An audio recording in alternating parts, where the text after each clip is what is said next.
The road that wove the world together. Close your eyes and imagine a road. Not a road of asphalt or concrete, but a road of dust and wind and distant mountains. A road that stretches so far that no single person in all of history ever walked its full length. A road older than most of the stories you know, and yet one that quietly shaped almost everything around you. This is the Silk Road. And tonight, we are going to follow it together, slowly, step by step, fact by fact, from its very beginning to its fading end. There is no rush. The caravans never rushed either. Fact 1. The Silk Road was not really a single road at all. It was a vast, shifting web of overland and sea routes, a network that, at its greatest reach, stretched nearly 8,000 miles, connecting the ancient city of Chang'an in China all the way to the Mediterranean shores of Rome. 8,000 miles. Wider than the Pacific Ocean. And yet merchants, monks, soldiers, and storytellers crossed it, slowly, quietly, one step at a time. Fact 2. The name itself, the Silk Road, is surprisingly young. The routes had existed for over 1,000 years before anyone thought to give them a single name. It was a 19th-century German geographer named Ferdinand von Richthofen who coined the term in 1877, calling it Die Seidenstrasse in his native tongue. Silk Road. A poetic name for something that had been quietly shaping civilizations long before anyone thought to label it. Fact 3. The story of the Silk Road begins, in many ways, with a single curious emperor and a single daring explorer. Around 130 BCE, the Chinese Han Emperor Wudi wanted allies against a troublesome group of nomads on his northern border, the Xiongnu. He sent an envoy named Zhang Qian westward into the unknown, hoping to find a distant tribe willing to form a military alliance.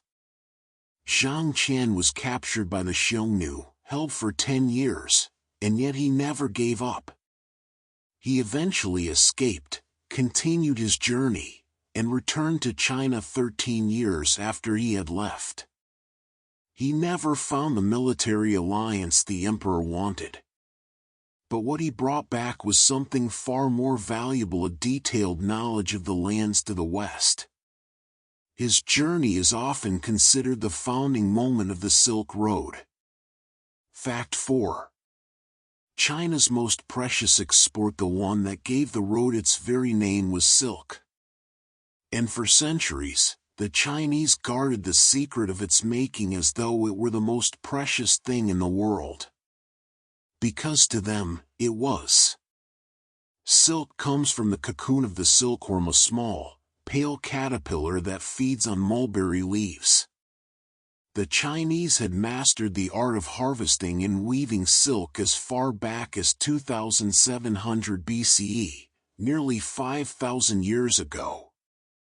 For much of that time, the penalty for smuggling silkworm eggs or mulberry seeds out of China was death. The secret was kept for thousands of years. Fact 5. And yet, across the ancient world, silk was extraordinary. To the Romans who received it at the far western end of the trade routes, silk fabric felt like something that could not possibly be made by human hands. It was so light, so lustrous, so impossibly smooth. Roman senators passed laws trying to ban men from wearing it, not because it was dangerous, but because they considered it too soft, too decadent, too feminine for the dignity of a Roman man. The laws were largely ignored. Silk was simply irresistible. Fact 6. But silk was never the only thing that traveled these routes. Think of the Silk Road less like a conveyor belt carrying one precious fabric, and more like a slow, breathing river carrying everything. Spices from India. Glass from Rome. Lapis lazuli from the mines of Afghanistan, that deep, dreaming blue stone that painters would one day grind into pigment to paint the robes of the Virgin Mary. Paper and gunpowder moved west from China. Cotton moved east. And wherever goods traveled, so did ideas. Mathematics. Astronomy. Religion. Fact 7. The routes themselves were shaped not by human choice alone, but by geography. The Great Taklamakan Desert in Central Asia, one of the largest and most inhospitable deserts on Earth, sat at the very heart of the overland routes. Traders could not cross it directly. Instead, they skirted its edges, moving from oasis to oasis along its northern and southern rims. The name Taklamakan is often said to mean you go in, you don't come out in the Uyghur language, though scholars debate the precise translation. What is not debated is that the desert was genuinely deadly. And yet for centuries, people crossed it anyway. The promise of trade was worth the risk. Fact 8. The animals that made all of this possible were camels. Specifically, the Bactrian camel, the two-hump variety native to Central Asia. These extraordinary creatures were perfectly shaped by nature for the Silk Road's harsh terrain. They could carry up to 500 pounds of cargo. They could travel for weeks with almost no water, drawing on reserves stored not in their humps, which are actually fat, not water, but in their extraordinary ability to conserve moisture in every breath. Their wide, padded feet spread across sand and gravel without sinking. Their thick eyelashes and closable nostrils protected them from desert storms.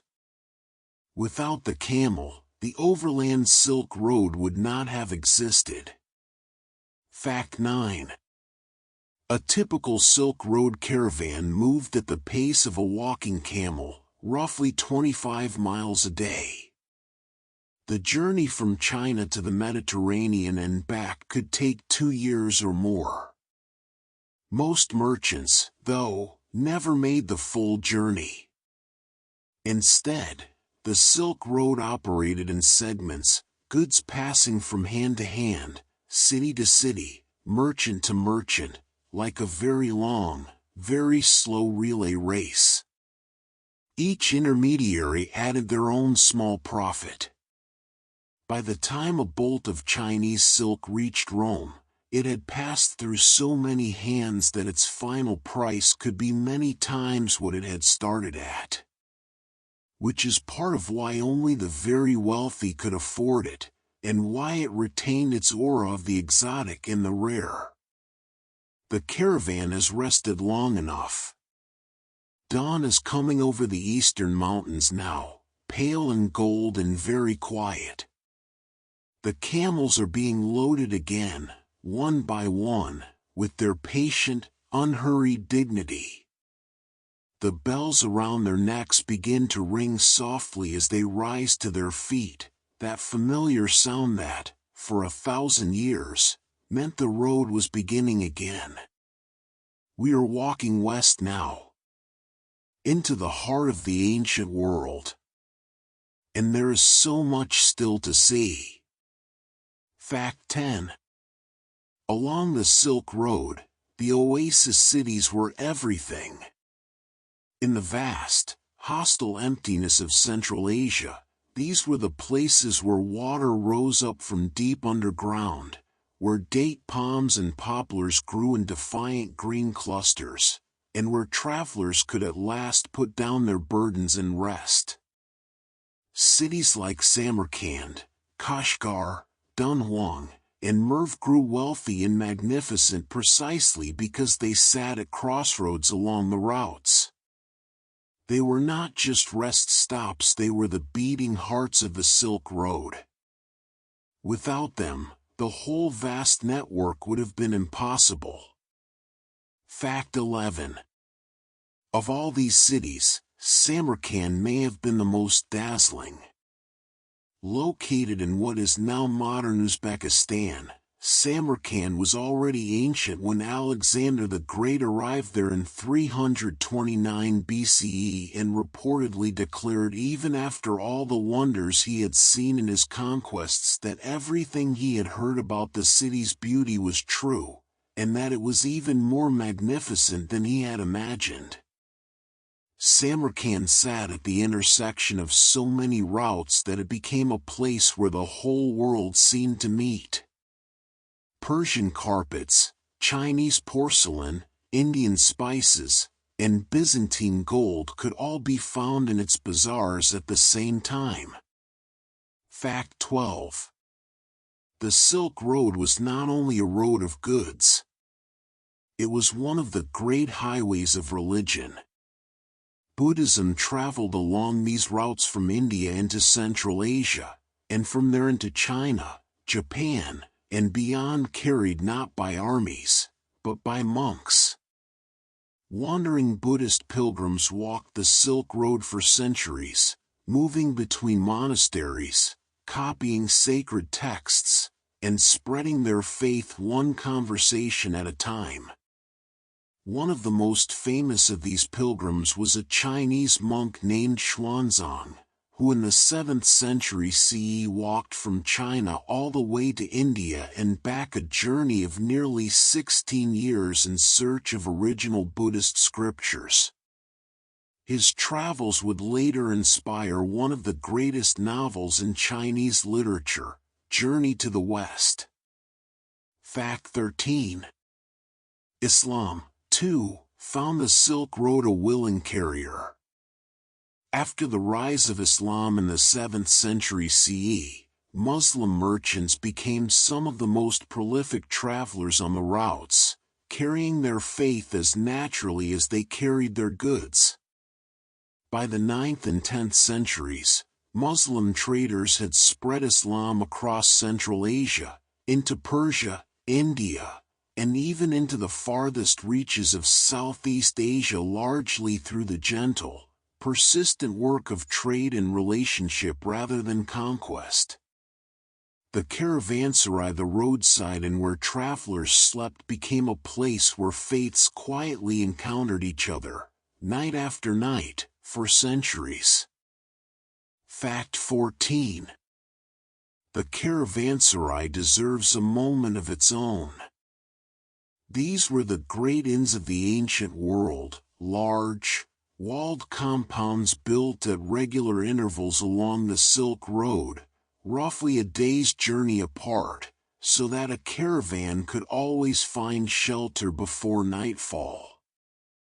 A well-appointed caravanserai might have stables for hundreds of camels and horses, a mosque or temple for worship, fresh water from a well, and rooms where merchants from a dozen different nations might find themselves sleeping side by side. They were places of extraordinary human mixing, where languages blended, recipes were exchanged, and news from the far ends of the world was whispered over evening fires. Thousands of caravanserais were built across Central Asia and the Middle East. The ruins of many of them still stand today. Fact 15. One of the things that traveled most quietly and most consequentially along the Silk Road was disease. In the 14th century, the Black Death, the catastrophic plague that would kill as much as a third of Europe's entire population, is believed to have traveled westward along the Silk Road from Central Asia. The plague bacterium, Yersinia pestis, likely originated in the rodent populations of the Central Asian steppe. From there, it moved with the caravans, hidden in the fleas on rats that nested in the cargo, passing through trading post after trading post, city after city, until it reached the ports of the Black Sea and from there, the ships of Europe. The same road that carried silk and spice and scripture also carried, in its shadow, this. Fact 16. Not all of the Silk Road's traffic moved overland. From very early on, there was also a maritime Silk Road, a network of sea lanes connecting China and Southeast Asia to India, Arabia, and East Africa. Chinese and Arab sailors learned to read the monsoon winds with extraordinary precision, using the seasonal reversal of the winds to sail outward in one season and return in another. These sea routes were in many ways even more important than the overland ones, capable of carrying vastly larger quantities of goods, at lower risk, and at greater speed. The maritime Silk Road would eventually eclipse the overland routes entirely. Fact 17. Porcelain, that elegant, translucent ceramic that the world came to call China, after the country of its origin, was one of the great treasures of the maritime Silk Road. Chinese potters had developed techniques for producing true porcelain that nobody else in the world could replicate. The secret lay in combining the right type of clay with the right minerals and firing it at extraordinarily high temperatures. When Chinese porcelain reached the courts of the Islamic world and later Europe, rulers and collectors were desperate to understand how it was made. For centuries, they could not. European potters would not independently discover the secret of true porcelain until the early 18th century, nearly 1,000 years after the Chinese had perfected it. And so the road keeps carrying us forward. Through the cool shade of the caravanserai courtyard, where strangers have become almost friends over a single evening. Through the bazaars of Samarkand, where the air smells of cardamom and cedar and something faintly sweet that you cannot quite name. Past the monks walking barefoot with their scrolls, and the merchants checking their porcelain for cracks after the long desert crossing. The world is very old here. And very, very quiet. Your breath is slowing now. The bells on the camel ahead are growing softer. We will walk a little further when you are ready. The afternoon light is long and golden now. The shadows of the camels stretch out ahead of us across the pale ground, thin and wavering, like the shadows of tall, patient trees. The road has been climbing gently for the last hour, up through a high mountain pass where the air is cool and thin and smells faintly of pine and ice. Below us, in the valley, a river glints silver in the fading light. Somewhere up ahead, there is a city. There is always a city, on the Silk Road. Always somewhere to be going. We keep walking. Fact 18. Among all the people who ever traveled the Silk Road, one name has echoed loudest down through the centuries, and that name is Marco Polo. The Venetian merchant and explorer set out from Italy in 1271 at the age of just 17. Traveling with his father and uncle along the overland routes all the way to the court of Kublai Khan, the great Mongol ruler of China. He spent nearly 24 years abroad, 17 of them in the service of Kublai Khan himself, before finally returning to Venice. When he described what he had seen, many of his contemporaries simply did not believe him. They called him Il Milione, the man of a million stories, not always as a compliment. And yet almost everything he wrote has since been verified by historians and archaeologists. Fact 19. Marco Polo's account of his travels, written while he was imprisoned in Genoa after a naval battle, was called The Travels of Marco Polo, or in its original French, Le Devisement du Monde, the description of the world. It became one of the most widely read books in medieval Europe, and one of the most influential. A copy of it, heavily annotated in the margins, was carried by a young Genoese sailor named Christopher Columbus on his voyage westward in 1492. Columbus was, in part, looking for the lands Marco Polo had described. In a very real sense, the Silk Road through Polo's pen helped set in motion the European age of exploration. Fact 20. The Mongol Empire deserves its own chapter in the story of the Silk Road because for a remarkable century, it made the entire length of the overland routes safer than they had ever been, or would ever be again. At the height of their power in the 13th century, the Mongols controlled an unbroken territory stretching from the Pacific coast of China to the borders of Eastern Europe. A traveler with the right documents a Mongol passport tablet called a paisa, made of gold, silver, or iron depending on the rank of its bearer, could in theory travel the entire length of the routes under Mongol protection. Historians call this period of relative peace and open movement the Pax Mongolica, the Mongol peace. Fact 21. The Pax Mongolica was real, but it came at a devastating cost.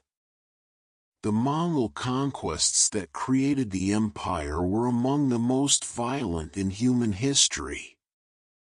The city of Merv, once one of the greatest cities on the Silk Road, a place of libraries and gardens and perhaps 1 million inhabitants, was destroyed by the Mongols in 1221 with such thoroughness that it never truly recovered. Nishapur, another jewel of the Islamic world, was razed and its population massacred. Historians estimate that the Mongol conquests may have killed as many as 40 million people across Eurasia, a demographic catastrophe whose effects on population levels lasted for generations. The road was safer afterward. But the price of that safety was almost unimaginable. Fact 22. Long before the Mongols, there was another great power that shaped the Silk Road from its very center, the Parthian Empire, and later the Sasanian Persian Empire. Persia sat geographically at the crossroads of the ancient world, between China to the east and Rome to the west, and Persian merchants were among the most skilled and prolific traders on the routes. The Persians had a particular genius for something called the cannon, an ingenious underground irrigation canal, carved through rock to bring water from mountain aquifers to the surface in the dry lands below. The Qanat systems of ancient Persia created the very agricultural abundance that made the oasis cities possible. Some of these underground channels are still in use in Iran and Afghanistan today, thousands of years after they were first dug. Fact 23. Gold has always flowed along the Silk Road, but in the ancient world, One of the most extraordinary sources of gold lay at its far western end, in the Roman Empire. Rome had an insatiable appetite for Eastern luxuries: silk, spices, precious gems, and a chronic problem: it kept running out of gold to pay for them. Roman writers complained bitterly about the drain of gold flowing eastward to pay for Eastern goods. The Roman author Pliny the Elder, writing in the 1st century CE, estimated that Rome was spending the equivalent of hundreds of millions in modern currency every year on imports from India and the East alone. He considered it a scandal. But the appetite never dimmed. Fact 24.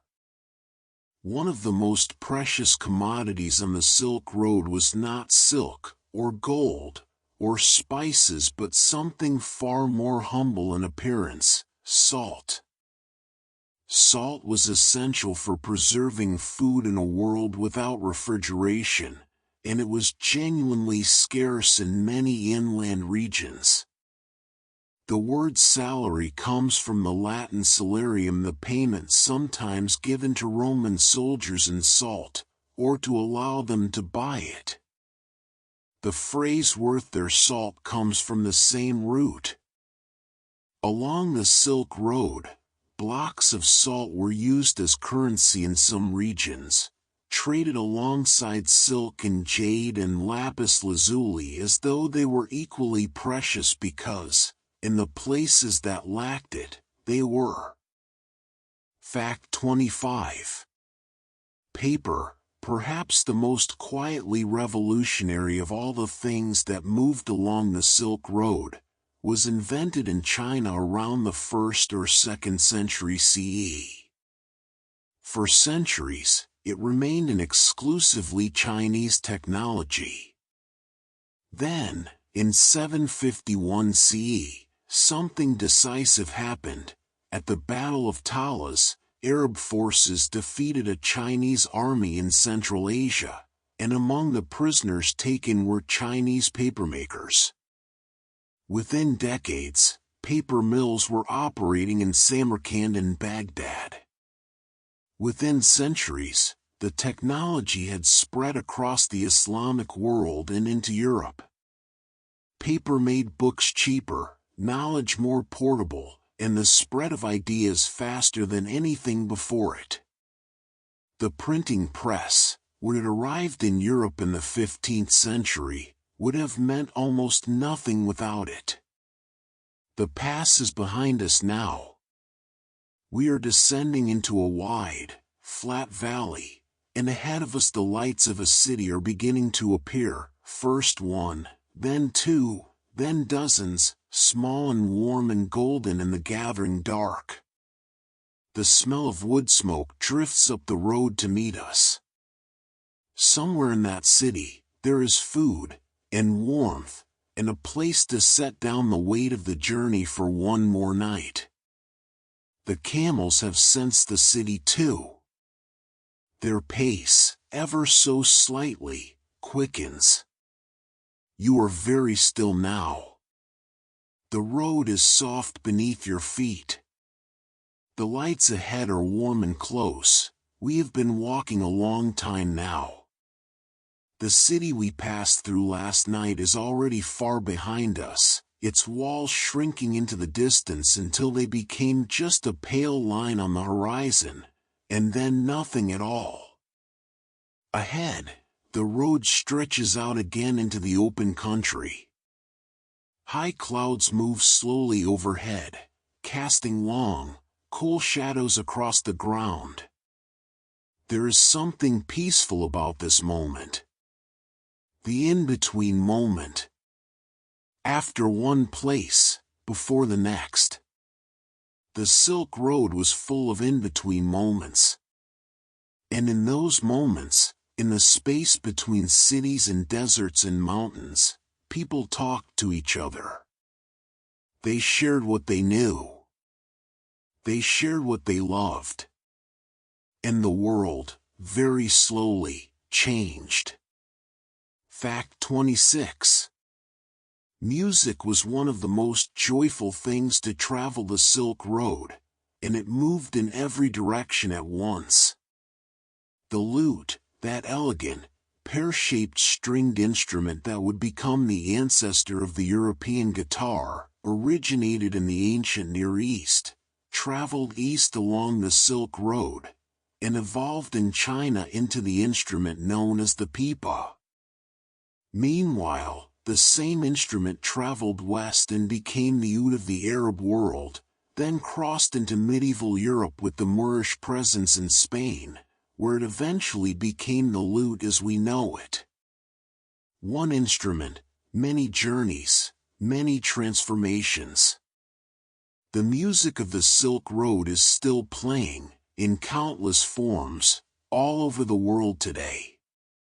Fact 27. Medicine, too, flowed along the routes, and some of the exchanges were profound. Indian physicians brought their knowledge of herbs, surgery, and the early concepts of what would become Ayurvedic medicine westward into the Islamic world. Arab physicians synthesized Greek, Persian, and Indian medical traditions into something new and extraordinary. The great medieval Islamic physician Ibn Sina, known in the West as Avicenna, wrote a medical encyclopedia called the Canon of Medicine around 1025 CE that drew on all these traditions and became the standard textbook in both Islamic and European medical schools for the next 600 years. Modern medicine, in ways that are easy to underestimate, grew partly from the conversations the Silk Road made possible. Fact 28. Language itself was transformed by the Silk Road. So many different peoples met along the routes: Chinese, Persian, Sogdian, Turkic, Arabic, Greek, Sanskrit-speaking Indians, that traders needed a common tongue to do business. For much of the Silk Road's history, the language that filled this role was Sogdian, the language of a remarkable Iranian merchant people from the region of modern Uzbekistan and Tajikistan. Sogdian merchants were the great middlemen of the Silk Road for centuries, operating trading colonies that stretched from China all the way to Byzantium. Hundreds of their letters have been found preserved in desert watchtowers, the oldest surviving private correspondence from the Silk Road, written on paper and leather, some of them complaining about late payments and difficult business partners, in ways that feel surprisingly familiar across 1,500 years. Fact 29. Astronomy traveled the Silk Road too, and the exchange of astronomical knowledge was one of the most consequential intellectual transfers in history. Indian mathematicians brought the concept of zero to the Islamic world, where it was combined with Arabic numerals and algebraic thinking to create the mathematical foundations that modern science still rests upon. The Arabic word algorithm comes from a 9th-century Persian mathematician named Muhammad al-Khwarizmi, whose name was Latinized into algorithmy by European scholars. The word algebra comes from the title of his most famous work. These ideas reached Europe through translation movements that were themselves a product of the cultural mixing the Silk Road had seeded. Fact 30. One of the most extraordinary objects to travel the Silk Road was something so small it could be hidden in the hem of a robe, a seed. The mulberry seed. For centuries, as we have heard, China guarded the secret of silk with mortal seriousness.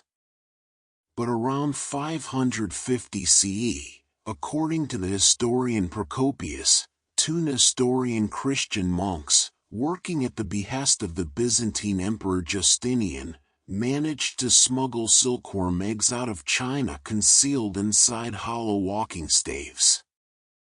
They brought the eggs safely to Constantinople, and within years, the Byzantine Empire had its own silk industry. The Chinese monopoly on silk production, held for over 3,000 years, was broken. Not by war, but by two monks with clever walking sticks. Fact 31. The city of Dunhuang, on the western edge of China's Gansu province, was one of the great gateways of the Silk Road, the last major Chinese city before the routes plunged into the Taklamakan Desert, and the first welcoming stop for those coming the other way. Near Dunhuang, carved into a cliff face over the course of nearly 1,000 years, are the Mogao Caves, a complex of nearly 500 decorated Buddhist grottos, containing some of the finest examples of Buddhist art ever created. In 1900, a Taoist monk named Wang Yuanlu discovered a sealed chamber within the caves that had been hidden for 900 years. Inside were nearly 50,000 manuscripts and painted silk scrolls, among them the world's oldest dated printed book, a copy of the Diamond Sutra printed in 868 CE. Fact 32. The spice trade was, for much of history, almost impossible for Westerners to fully comprehend today. Black pepper, so commonplace now that it sits on every table, barely noticed, was once literally worth its weight in silver. When the Visigoth king Alaric sacked Rome in 410 CE, among the ransom he demanded was 3,000 pounds of pepper. Cinnamon, cloves, nutmeg, and cardamom from the spice islands of Southeast Asia and the forests of Sri Lanka commanded extraordinary prices in the markets of Europe and the Middle East. Part of this value came from genuine scarcity and long supply chains. But part of it was also mystery. Arab spice traders deliberately kept the true origins of their spices secret for centuries, telling elaborate stories about the dangers of harvesting them, to protect their trading advantage. Fact 33. The Silk Road also carried something that left no physical trace in any archaeological dig, and yet may have been among its most enduring legacies: stories. The great collection of tales known as 1001 Nights, or the Arabian Nights, drew together stories from Persia, India, Arabia, Egypt, and beyond, a literary caravan that gathered narratives from across the full breadth of the Silk Road world and wove them together around the frame of the storyteller Scheherazade. Sinbad's voyages mirror the real journeys of Arab maritime traders. The flying carpets and magical lamps echo the wonder that ordinary travelers felt encountering the marvels of foreign lands. The Nights is, in many ways, the Silk Road dreaming about itself. And so the road carries not just goods, and not just people, but songs, and remedies, and numbers, and stories. All of it drifting slowly westward and eastward at once, like seeds on the wind. Like the smoke from 1,000 campfires rising into the same enormous sky. The stars are out now.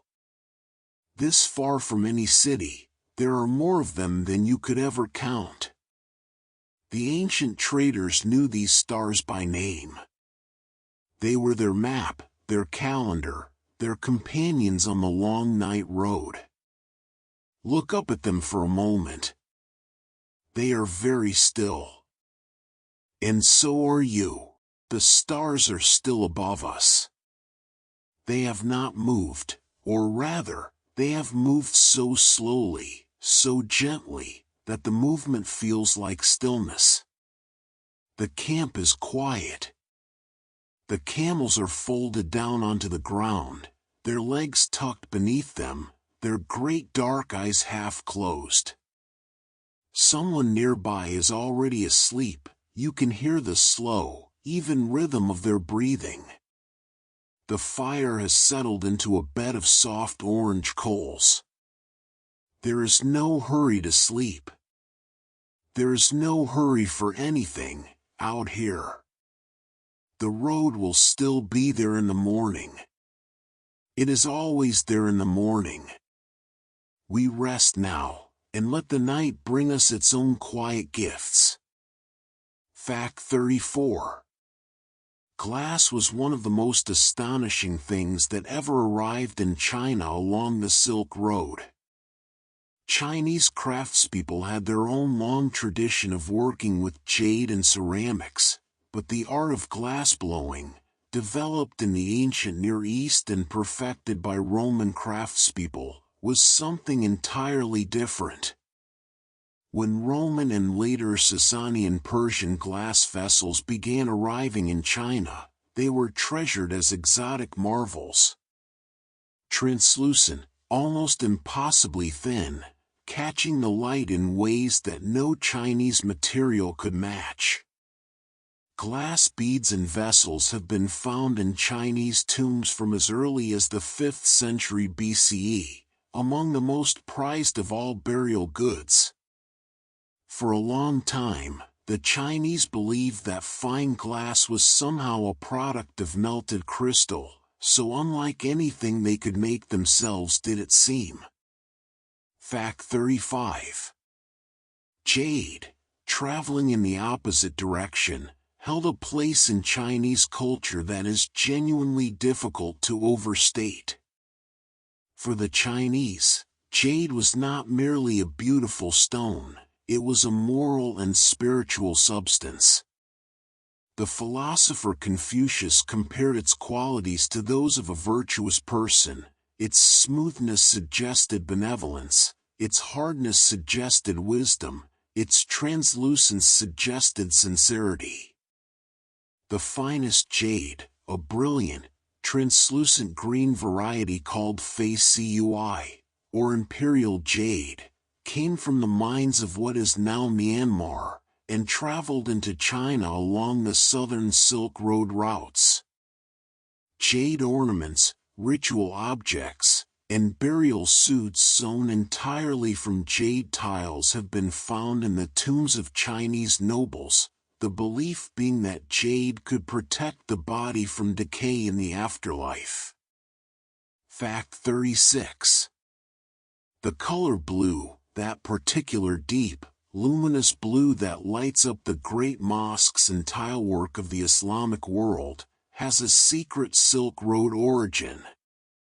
The pigment used to create it, cobalt blue, came largely from mines in Persia and Central Asia. But the story travels further. The famous blue and white porcelain of China, which became one of the most iconic art forms in the world, was created using cobalt imported along the Silk Road from the very same Persian and Central Asian mines. In other words, the blue in Chinese blue and white porcelain is Persian. And the blue in the great Islamic tilework of Samarkand and Isfahan was fired using Chinese porcelain techniques that had themselves traveled westward along the road. Blue went east, and blue went west, and somewhere in the middle they were the same blue. Fact 37. The Silk Road had its own seasons. It was not a road that could be traveled at any time of year in all its parts. The high mountain passes of the Pamirs and the Hindu Kush, the great knot of mountain ranges that travelers called the roof of the world, were only crossable for a few months each summer, when the snow had melted sufficiently to allow passage. The desert routes were best attempted in spring or autumn, avoiding the killing heat of summer and the bitter cold of winter nights. Caravans plan their entire journeys around these windows of possibility, sometimes waiting weeks or months in a given city for conditions to be right before pressing on. The rhythm of the road was the rhythm of the seasons. Fact 38. Among the most remarkable travelers ever to set foot on the Silk Road was a Moroccan scholar and explorer named Ibn Battuta.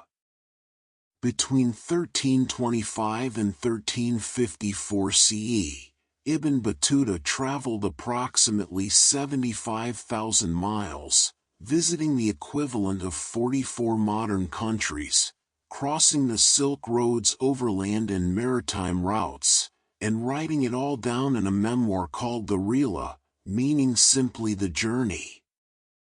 He was received by sultans, survived shipwrecks, crossed the Sahara, visited the courts of Mali and China, and was present at some of the most important events of the 14th century world. He covered 3 times the distance of Marco Polo, and yet remains far less known in the Western world. His Rihla is one of the greatest travel accounts ever written. Fact 39. The Silk Road was also, for much of its history, a road of diplomacy, of gifts exchanged between rulers who had never met and might never meet, carried across thousands of miles by ambassadors and envoys. The Chinese Tang dynasty in particular was a great practitioner of what we might today call soft power, sending elaborate diplomatic missions westward and receiving foreign ambassadors with great ceremony at the Tang capital of Chang'an.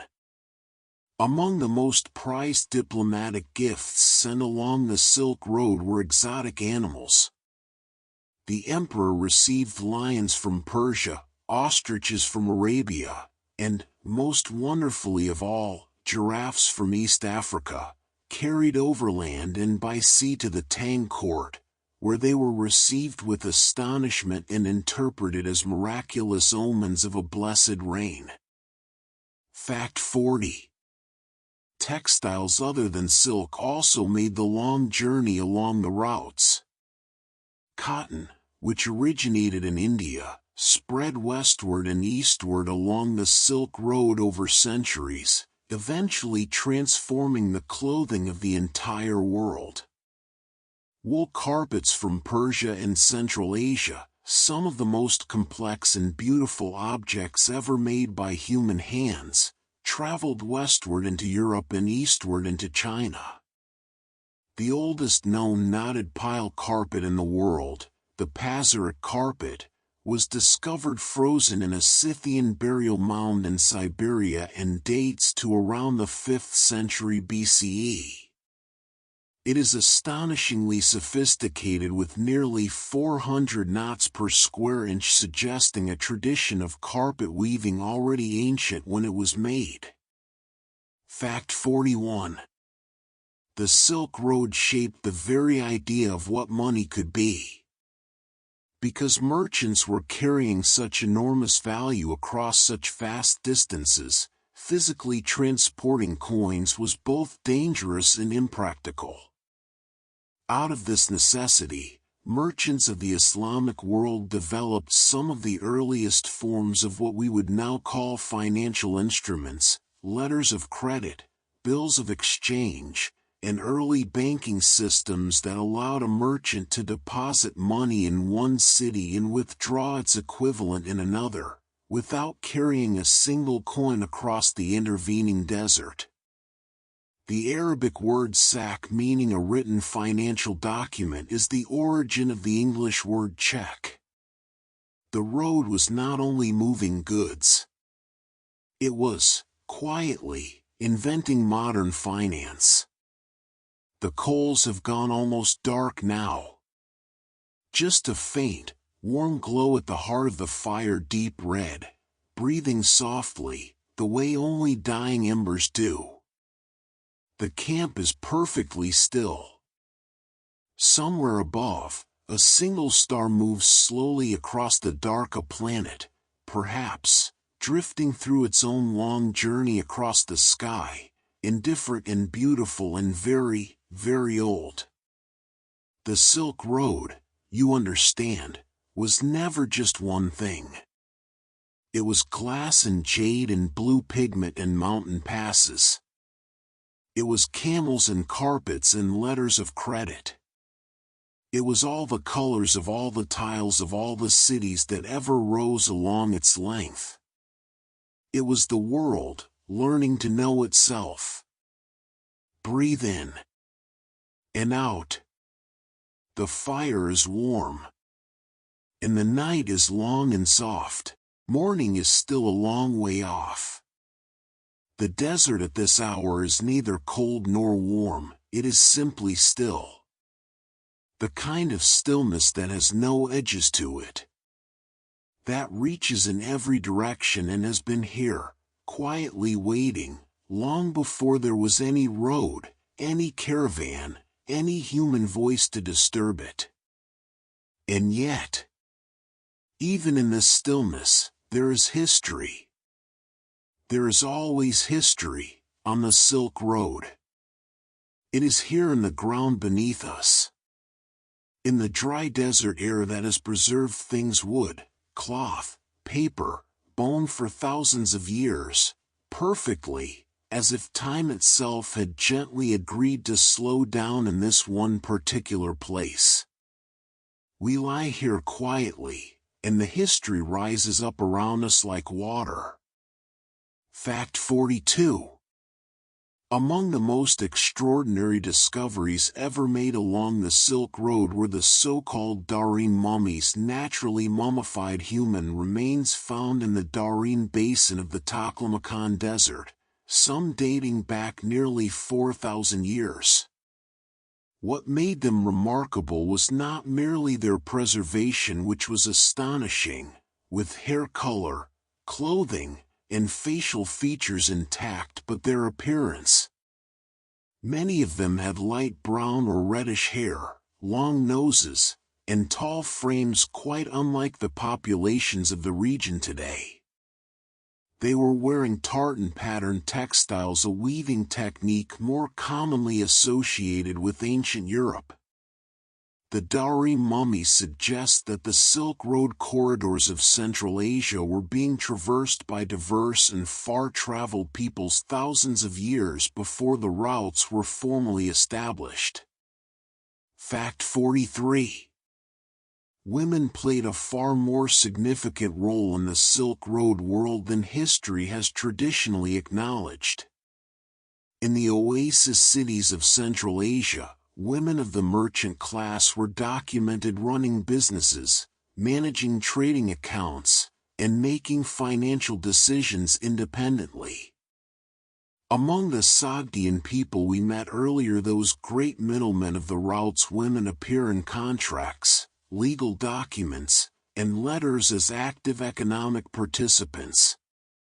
In Tang Dynasty China, the cosmopolitan capital of Chang'an was home to women from across the Silk Road world, and Tang art depicts women playing polo, riding horses, and playing musical instruments brought from the West, a vivid portrait of a society far less restrictive than later Chinese dynasties would become. Fact 44. Water was the invisible architecture of the entire Silk Road.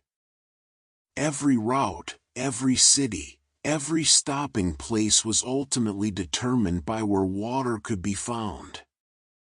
In the desert regions, this meant the ancient network of underground canals we encountered earlier, but it also meant something even older: the knowledge of where springs emerged, where snowmelt gathered into pools, where water could be found by digging in a dry riverbed at a particular depth.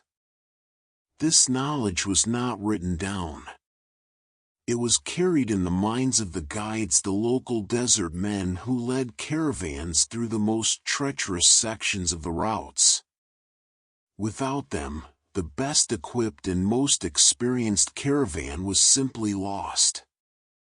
Their knowledge was as precious as any cargo on the road. Fact 45. The ancient city of Palmyra, rising from the Syrian desert like a fever dream of columns and temples, was for several centuries one of the most important nodes on the Western Silk Road.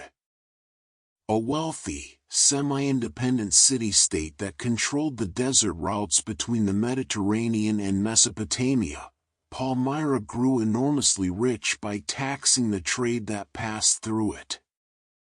At its height in the 2nd and 3rd centuries CE, Palmyra was a city of perhaps 200,000 people, a cosmopolitan metropolis where Greek, Aramaic, and Latin were spoken, and where traders from across the known world came to do business. Its most famous ruler was a queen named Zenobia, who in the 270s CE led a bold military expansion that briefly gave Palmyra control of Egypt and much of the Roman East, before Rome fought back and the city fell. Fact 46. The horse, that other great animal of the Silk Road alongside the camel, carried its own extraordinary story along the routes. Chinese emperors of the Han Dynasty were desperate for a particular breed of horse from the Fergana Valley in Central Asia, which they called the heavenly horses, large, powerful animals quite unlike the smaller, stockier horses native to China. The Emperor Wudi, the same emperor who sent Zhang Qian westward, eventually launched 2 full military expeditions, at enormous cost in blood and treasure, simply to secure a supply of these horses. He believed they were descended from divine celestial horses and would carry him to immortality. Whatever their celestial qualities, they were undeniably superior warhorses, and their acquisition transformed the Chinese military. Fact 47. Zoroastrianism, one of the world's oldest monotheistic religions, founded by the prophet Zoroaster in ancient Persia, traveled the Silk Road quietly alongside Buddhism, Islam, and Christianity, leaving traces across the entire length of the routes. Zoroastrian fire temples, where sacred flames were kept burning continuously, have been found as far east as Central Asia. The religion's influence on later faiths was profound. Its concepts of a single supreme deity, the cosmic struggle between good and evil, a final judgment of souls, heaven and hell, and the coming of a savior figure all appear to have fed into Judaism, Christianity, and Islam as those faiths developed in the ancient Near East. The Silk Road carried not just living religions but the building blocks from which religions were made. Fact 48. Among the things that moved most easily and most invisibly along the Silk Road were games. Chess, one of the most enduring games in human history, was invented in India, probably around the 6th century CE, as a game called Chaturanga. It traveled westward into Persia, where it became Chaturang, then into the Arab world, where it became Shatranj, and from there into medieval Europe, where it evolved into the chess we know today.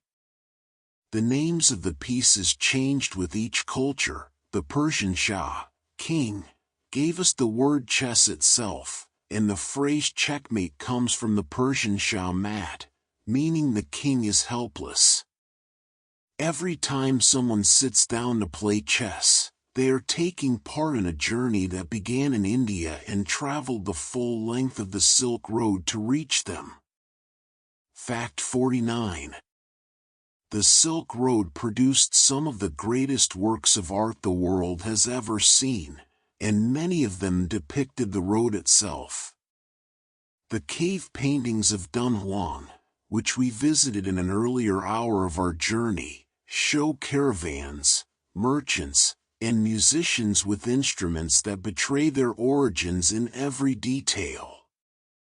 Tang Dynasty ceramic figurines, small, vivid, often glazed in the three colors of amber, green, and cream known as Sankai, depict Central Asian merchants with their distinctive deep-set eyes and curled beards, Bactrian camels loaded with cargo, and foreign musicians playing the very instruments that had traveled the road to reach China. These objects are time capsules. They show us the road as it actually looked, through the eyes of the people who lived along it, colorful, crowded, alive with the presence of the whole world passing through.